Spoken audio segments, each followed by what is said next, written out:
Good morning, everybody. My name is Ricardo Romero-Morales. I'm a lead public information officer with the County of Santa Clara.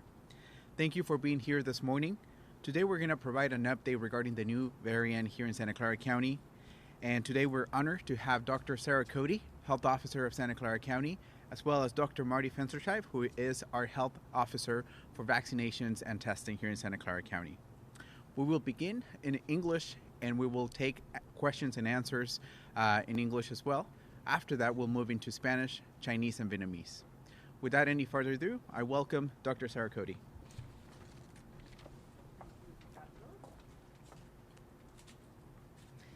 Good morning, everyone. Good to be here on a crisp December morning. So I want to share with you updates regarding Omicron here in Santa Clara County. Have two related updates, and then I'm going to turn it over to Dr. Fenstersheib to talk a little bit more about vaccination and boosting. So yesterday, we received our first report of a resident of Santa Clara County with the Omicron variant. This person was fully vaccinated, but not yet boosted. They first had some symptoms on November 30th, got tested on December 1st, and we received the sequencing results yesterday that confirmed that they have the Omicron variant. They had very mild symptoms, which resolved quickly, and they have been isolating at home. This was the person with the Omicron variant had traveled to Florida, most likely where they were exposed, so a community exposure in Florida rather than an international exposure, and then of course came back here, so an imported case, but a domestic imported case. So ever since we first learned about Omicron, we have been anticipating a detection here because our population is large and our population is diverse and our population is mobile. And we have two different ways that we've been looking for to detect Omicron. One, of course, is through isolates from people, as in this case that I just described. And the other is a surveillance system that we have in our sewer sheds. So 4 different sewer sheds in the county. We have samples collected every day and tested. And so that's both to detect the SARS-CoV-2 virus as well as the variants that are emerging. So yesterday, we also received results of the first Omicron detection in a sewer shed in our county. So we have 4 sewer sheds where we do this surveillance. The sewer shed with the detection was the sewer shed that serves North County. It's about a little over 200,000 population under surveillance and serves Palo Alto, Mountain View, Los Altos Hills, Stanford, and a little sliver of San Mateo County. So that sewer shed, samples taken on December 7th, we received the results yesterday that there's an Omicron detection there. The resident of our county with the Omicron lives in the catchment area of that sewer shed. So this is interesting and important because it tells us that these surveillance systems are both giving us the same information. So the question is, what does this change? Do we do anything differently now that we have this information?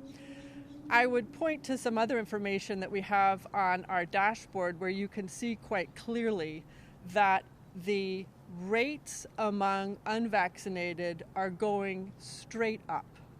They are now above 80 cases per 100,000 population per day. They are also increasing among the vaccinated, although much less dramatically, much more gradually, and much more slowly. But they are rising a bit nevertheless, which underscores the importance of boosting. So in addition to vaccination and boosting, which Dr. Fenstersheib will talk about in just a moment, I also want to underscore the 4 other incredibly important prevention layers that we've been talking about for almost 2 years that are still important, and I think that we need to rededicate ourselves to these practices. They are testing, masking, particularly when indoors or in a crowded outdoor setting, ventilation, outdoors as we are now, much better ventilation than indoors, and distancing.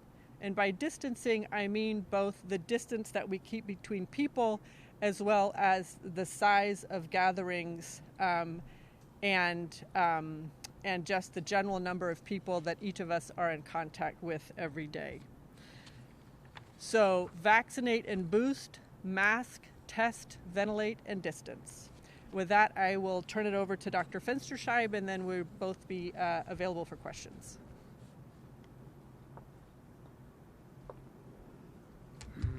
Thank you, Dr. Cody. Good afternoon, everyone. So, yes, we now have Omicron in our county, and that was to be expected. How have we done with our vaccinations? Well, if you notice on our dashboards, we are approaching 80% of all of our population being fully vaccinated, and that's quite amazing. We have some of the highest vaccination rates in the United States. However, what we're finding now is that having just that primary series, the 2 doses, it's not enough. It's just not enough. And we need to now move to make sure that everyone that is eligible gets boosted. So how are we doing on our boosters? Well, basically, we have about 39% of our eligible population that has come in to get their booster. 39%, again, pretty low. And it's even lower in the 18 to 49-year-olds, which is only 20%. So if you're over 50 or over 65, you've done better. You've come in to get your booster at a higher rate. But the young members of our community who are now eligible for a booster have not yet come in, only 20%. So we're concerned about that. We're doing very well with the 5 to 11 age group, and nearly 40% of the 5 to 11s have had at least 1 dose of vaccine. So that's wonderful. And again, we urge parents to get their young children vaccinated, either through one of the existing school-based clinics or when they go on break. We really want you to take the opportunity to get your child vaccinated during the break. So I think at this point, we really want to make sure that we enforce all of that information and that people, again, pay attention. I also want to make mention in the 5 to 11 group that we still have some disparities, and we look at the numbers that the vaccination rates of children who live on East Side and in the South County are in some cases half of what they are in other areas of the community, again, which represents the Latino population and the African American population, again, that have not received the vaccinations at the rate that other members of their community. So again, as Dr. Cody said, our message moving forward for the holiday especially is get vaccinated. If you're eligible, get boosted. And if you have a child between 5 and 11 that hasn't been vaccinated yet, get them vaccinated. And then one more plug, because it's now December and we're coming into flu season. We know there will be a flu season this year. Last year at this time we were pretty flat, but there have been some cases, not many yet. But again, this is the time to get a flu shot. So 6 months and older, you're eligible for a flu vaccine. Please get that, and you can get it at the same time as you get your booster. And I'll end there. We'll now start taking questions. We'll call on everyone individually if you can identify your outlet and which doctor your question is for. And we will start over here with KCBS. For Dr. Fenstersheib, so you mentioned that in East San Jose, children aren't as vaccinated as other communities. Why do you think that is? Because you guys have really made an effort to have the vaccines available out the school grounds and drop-in sites and things like that. So what's the issue? Well, the issue is it hasn't been that long since we had those children eligible, but again, we are not getting them vaccinated at the same rate as many of the other children in the community. We want to urge parents, again, that the vaccine is safe, and to overcome some of that hesitancy or concern that they may have in getting their children vaccinated. You don't think it's an access issue or anything like that? Is it an access issue? We're working very hard with the school. with the County Office of Education to get our clinics at the schools, and we have a number of large sites in the community also. So I don't think it's as much an access issue as it is to getting the message out and really urging the community to come on down. There's plenty of vaccine to get their kids vaccinated. Are there any other close contacts at this point, or anything else to report as far as the first person that has Omicron? Are they now at home, or how is that working for them? Our first Omicron case began isolating after symptom development. The close contacts that the case knew about have been reached and contacted. I want to say that what we know about the Omicron variant is that it spreads quickly, perhaps more quickly than the Delta variant. So the time is going to come very soon where we're not going to be able to do detailed contact investigations for every case. Mm-hmm.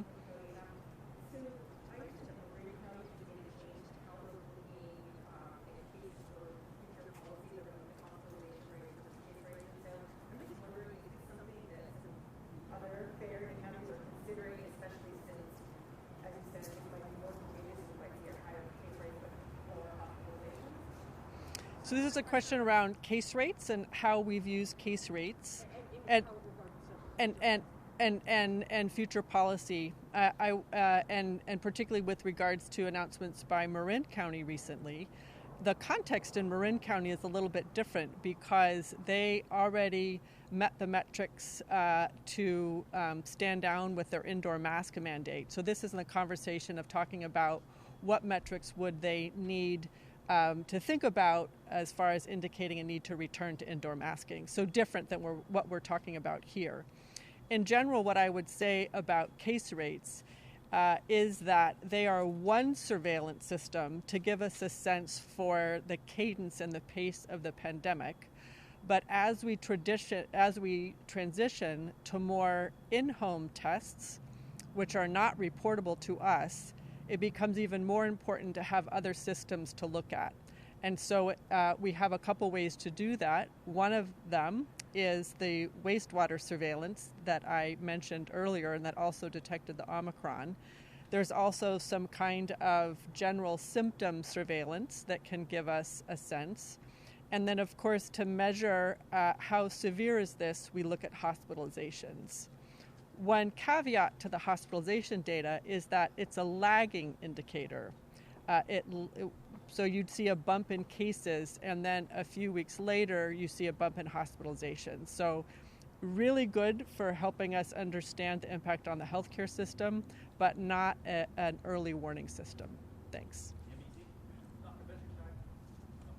How severe are this patient's symptoms, and what impact did the fact that he's fully vaccinated have or did not have, and how we have a booster shot that helped those symptoms or diagnosis?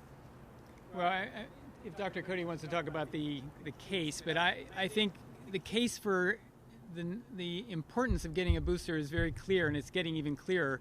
And I was looking at some Israeli data this morning to show that clearly the 2-dose series is just not enough at this point.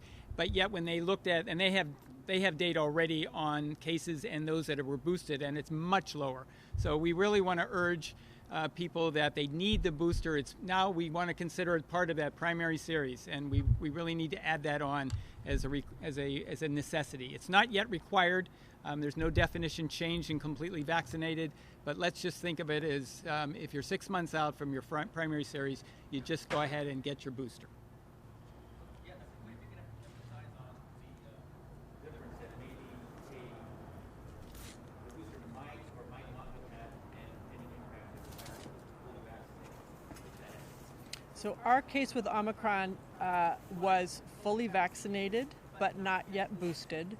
A booster, and as Dr. Fenstersheib mentioned, we know that immunity wanes with the primary series, and that is why the booster is, every day we learn how important it is, more and more important. And so I would say with full conviction that every single person who is eligible for a booster, that means you're age 16 or older, should get a booster. Should get a booster. It lessens the chance that you will become infected and infectious. Doesn't eliminate it, but it reduces it, and it drastically reduces the risk of hospitalization or death. Our case of Omicron had been vaccinated but not boosted. They had a very mild illness, very mild illness. Dr. Cody, was that person due for a booster and didn't get it, or was the person just not boosted because they were vaccinated? They were just becoming due for a booster, and I believe had plans to be boosted this month. Are there demographic details as to what this case was, such as man or woman, or were there any underlying conditions that this person might have had? What's important to know about this case is that they are an adult. They are a resident of Santa Clara County. They were fully vaccinated but not boosted, and their illness was mild. They are the first report. I am confident they are not the first case or the only case, and I anticipate that we will hear of many more Omicron detections in the very near future. Take a few more questions back to Mercury News. We know that a lot of the cases in Alameda County we have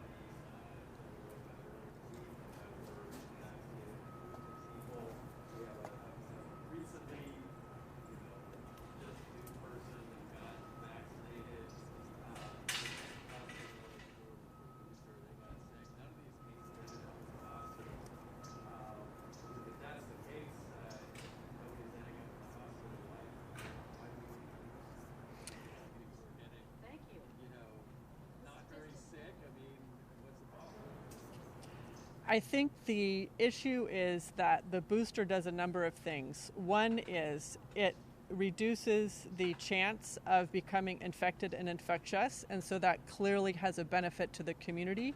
That limits the chances of someone who's immunocompromised or not eligible to be vaccinated from becoming infected and having a bad outcome. So that's very, very important. There is also the issue that being boosted significantly reduces your chance of landing in the hospital or dying. And so there is significant benefit to the individual as well. And Dr. Fenstersheib. Health and well-being of people. You're only looking for your special interest. That's what this is about. It always is. Good luck to you, Santa Clara County. Thank you all for your time. I think that wraps up everybody's questions right now, so appreciate it, and thank you for being here. We'll now begin in the Spanish portion of our Great. media event.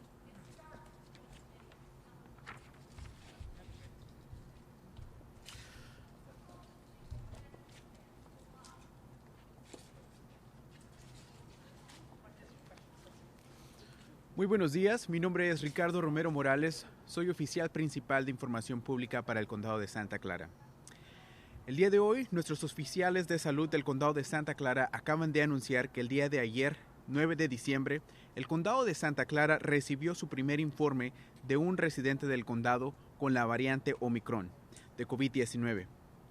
Este individuo o esta persona está en aislamiento y fue vacunado completamente, pero no había recibido la vacuna de refuerzo.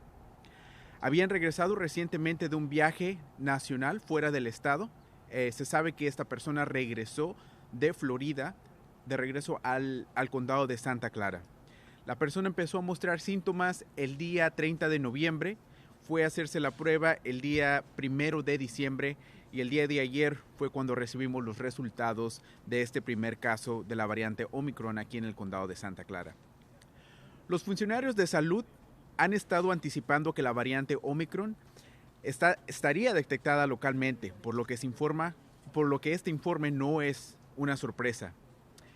Esta noticia, junto con el hecho del aumento de casos, no solamente aquí en el condado de Santa Clara, pero también en el área de la Bahía, nos está sirviendo como un recordatorio en empezar a otra vez implementar estas medidas que hemos estado siguiendo a lo largo de esta pandemia, los cuales incluyen las vacunas de refuerzo para protegernos a nosotros mismos y también a nuestra comunidad.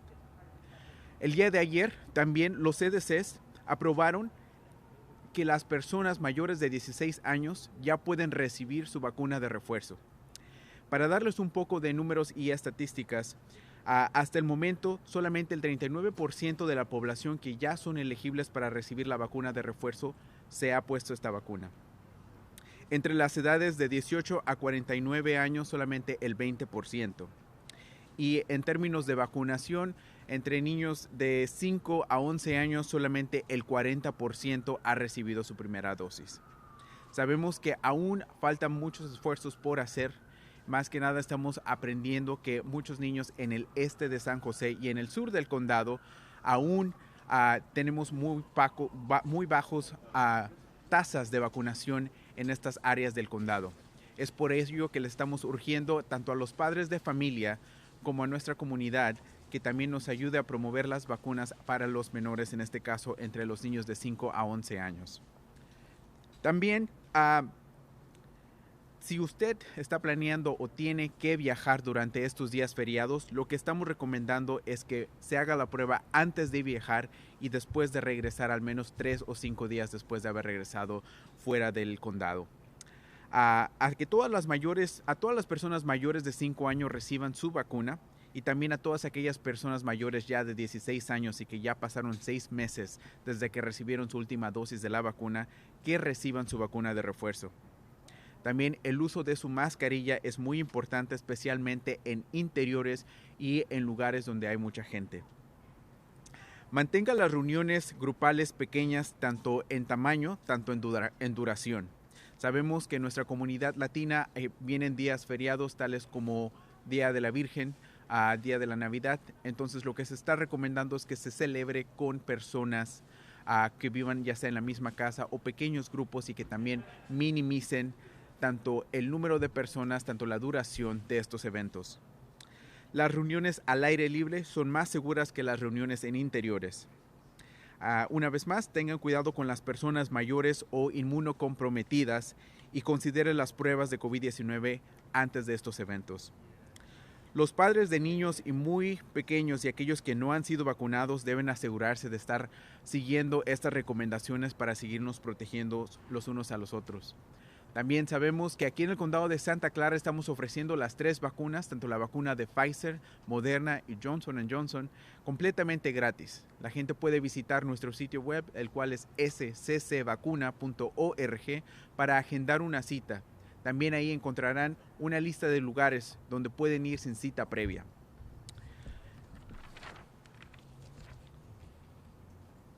Una vez más, y por último, las vacunas a través del condado no tienen ningún costo y no se requiere seguro y no hay requisitos de inmigración. Muchas gracias. And we will now go ahead and transition to Chinese.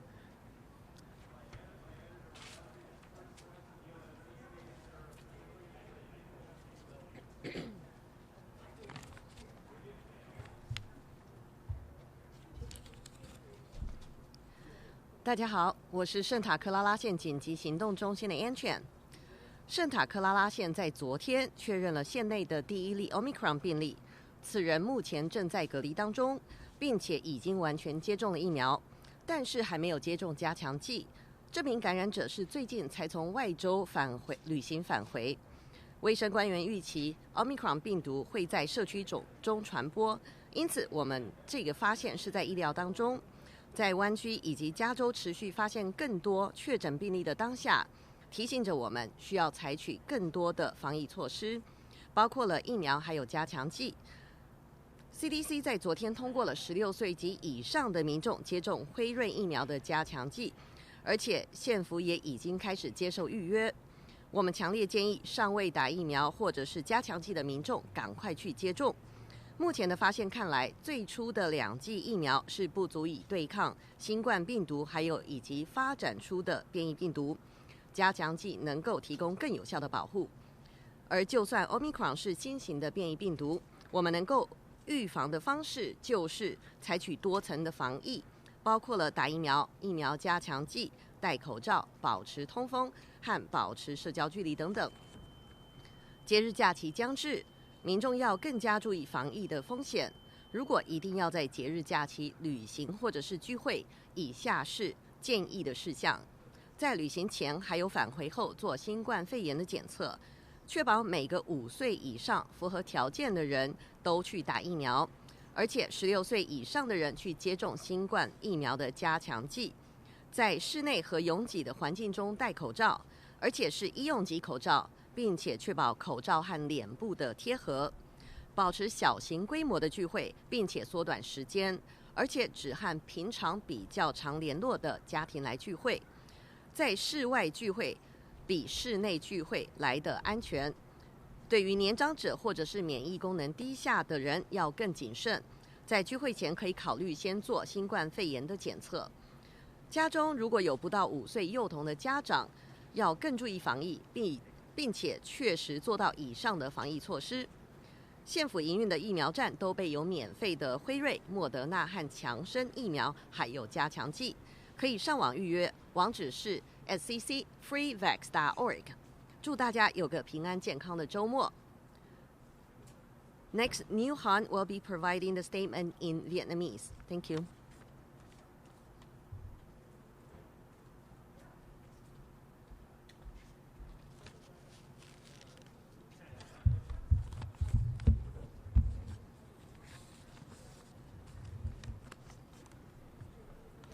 Kính thưa quý vị, hạt Santa Clara đã nhận được báo cáo đầu tiên về mọi cư dân nhiễm biến thể Omicron của COVID-19. Gần đây, người này đã trở về... Gần đây, người này đã trở về lại California từ một chuyến du lịch trong nước. Người này đã được cô lập và tuy đã được tiêm ngừa đầy đủ, nhưng chưa có tiêm liều hỗ trợ. Ngoài ra, FDA và cơ quan CDC ngày hôm qua cũng đã phê chuẩn liều hỗ trợ của Pfizer để ngừa COVID-19 cho thanh niên từ 16 và 17 tuổi. Người trong lứa tuổi 16 và 17 tuổi đã tiêm liều Pfizer thứ hai ít nhất 6 tháng trước đây đều được khuyến khích tiêm liều hỗ trợ. Tất cả các địa điểm tiêm ngừa của quận hạt, bao gồm những địa điểm tiêm ngừa hàng loạt và lưu động, hiện nay đang có tiêm liều hỗ trợ cho nhóm tuổi này. Có thể lấy hẹn cho liều hỗ trợ cho trẻ 16 và 17 tuổi qua trang vax.scc.gov.org. Như thường lệ, nhóm tuổi này sẽ cần cha mẹ hoặc người giám hộ của họ ký vào mẫu đồng ý đi cùng đến địa điểm tiêm ngừa hoặc đồng ý qua điện thoại thì họ mới được tiêm ngừa. Và thông điệp chính hiện nay là tầm quan trọng của liều hỗ trợ. Vì tiêm ngừa 2 liều đầu tiên vẫn chưa đủ, các liều hỗ trợ cho thấy đã giúp bảo vệ thêm rất nhiều để tránh bị bệnh nặng khi nhiễm COVID-19. Ngoài việc tiêm ngừa và tiêm liều hỗ trợ, mang khăn che mặt, xét nghiệm và giữ khoảng cách an toàn vẫn là các phương pháp phòng bị tốt nhất để chống lại COVID-19. Các viên chức y tế cũng lưu ý là trong mùa lễ sắp tới, mọi người nên cẩn thận đề phòng các rủi ro nhiễm bệnh và nên nếu cần đi xa và tụ họp trong mùa lễ thì hãy đi xét nghiệm trước khi đi xa, khi trở về và thêm một lần nữa từ 3 đến 5 ngày sau đó.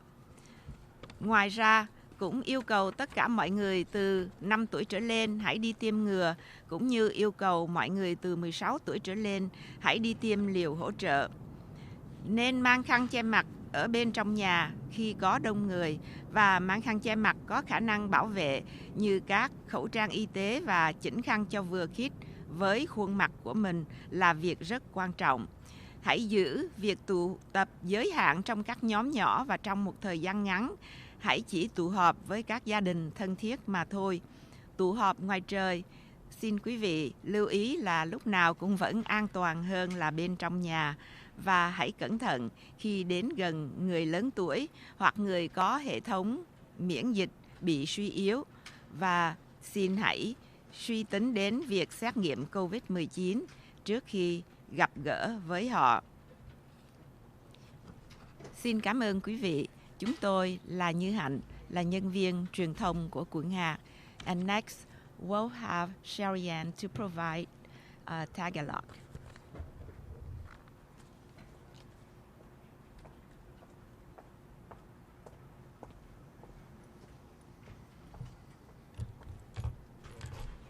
Magandang umaga po. Ako po si Shierry Mangligot, ang inyong Public Information Officer dito sa Santa Clara County. Unang kaso ng Omicron variant ay natuklasan sa Santa Clara County at muling binigyang diin ng mga opisyal ng pangkalusugan ang kahalagahan ng mga booster shot. Noong Huwebes, December 9, nakatanggap ang county ng Santa Clara ng kanilang kauna-unahang ulat na may Omicron variant ng COVID-19 ang isang residente ng county. Ang individual ay nagbubukod at ganap na nabakunahan ngunit hindi nakatanggap ng booster. Sila ay kamakailang bumalik mula sa isang domestic na pagbiyahe sa labas ng estado. Inaasahan ng mga opisyal ng pangkalusugan na ang Omicron variant ay matutuklasan sa lokal, kaya ang ulat na ito ay hindi nakakagulat.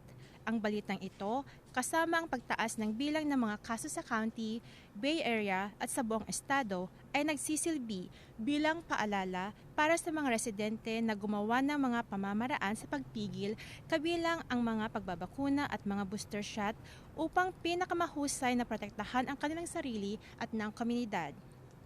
Kasamang pag-aproba ng CDC noong Huwebes, ang county ay nagsimulang tumanggap ng mga appointment sa Pfizer booster para sa mga edad na nasa 16 at pataas. Ang mga magulang ng mga maliliit na bata at ang mga hindi pa nabakunahan ay dapat tumiyak na gumawa ng lahat ng mga abiso sa pag-iingat. Iwasan ang mga malalaking pagtitipon, palagi magsuot ng maskara sa mga pampublikong panloob na lugar at sa mga matataong panlabas na lugar, maliban lamang ang mga hindi pa 2 taong gulang ng mga bata. Bilang karagdagan sa mga pagbabakuna at boosters, ang pagmamaskara, pagpapasuri, ventilasyon at pagdistansya ay nananatiling pinakamahusay na depensa laban sa COVID-19. Pinuna ng mga opisyal na habang tayo ay nasa holiday season, ang mga tao ay dapat manatiling mapagbantay sa mga panganib. Ang mga klinika ng county ay tumatanggap ng mga appointments sa www.sccfreevax.org. Lahat ng mga bakunang Pfizer, Moderna at Johnson & Johnson ay available sa loob ng county. Tignan din ang mga opisina ng doktor at parmasya. Marami sa mga ito ay makakapagbigay ng mga COVID-19 booster. Ang mga pagbabakuna sa buong county ay walang bayad sa publiko, ang insurance ay hindi kinakailangan at walang mga kinakailangan sa imigrasyon. Maraming salamat po.